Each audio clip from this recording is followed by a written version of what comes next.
মমতা খালা, মমতা বুবু, মমতা আপা, তুমি তো বলেছিলে আমি বেঁচে থাকতে স্যার হতে দেবো না। আবার অভিষেক ব্যানার্জি বললো আগুন জ্বালিয়ে দেবো, আবার বললো দিল্লিতে 1 লক্ষ লোক নিয়ে যাবে। কোথায় গেল অভিষেক বাবু? পাটির বাচ্চা হয়ে গেলে কোথায় গেল তোমার মর্দাঙ্গি? কোথায় গেল মমতা বাবুর মর্দাঙ্গি? এসআর তো চালু হয়ে গেছে, এসআর তো চালু হয়ে গেছে।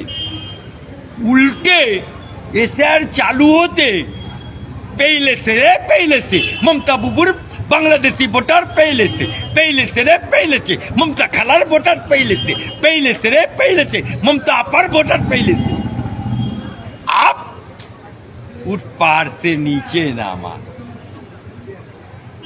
কই আমরা তো দেখতে পেলাম না অভিষেক আগুন লাগিয়েছে, কই আমরা তো দেখতে পেলাম না 1 লক্ষ লোক নিয়ে দিল্লি গেছে, কই আমরা তো দেখতে পেলাম না মমতা ব্যানার্জিকে মরেছে শ্মশানে গেছে নিমতলা, কই কোনো কবরস্থানে দেখতে পেলাম না তো। তাহলে মমতা বুবু তোমার কি নौटंकी চলছে?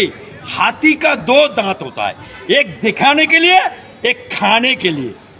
तो 2 दांत में एक दांत पब्लिक को दिखा रहा है, ये सर ले हम लोग लड़ रहा है, हम लोग लड़ रहा है। अंदर अंदर ये सर हो रहा है, अंदर अंदर ये सर चालू है, अंदर अंदर तुम्हारा बंगाल से जितना अवैध वोटर है सब भाग रहा है। आप भी बोलता है गणेश बाबू इससे यार बंद कर। क्यों एक गणेश बाबू की तो गाल দিয়েছিল অভিষেক ব্যানার্জি, হ্যাঁ একই মুখে গালও দেবো আবার আরেক দিকে দিদি পায়েও ধরবো, কোনটা ঠিক? হ্যাঁ মমতা বাবু, মমতা খালা, আমি অ্যাডভোকেট আলী আফজল চাঁদ, যদি এক বাপের বিটি হবে, যদি সাত্বিক ব্রাহ্মণের বাচ্চা হবে, তাহলে আমার প্রশ্নের উত্তর দেবে তুমি।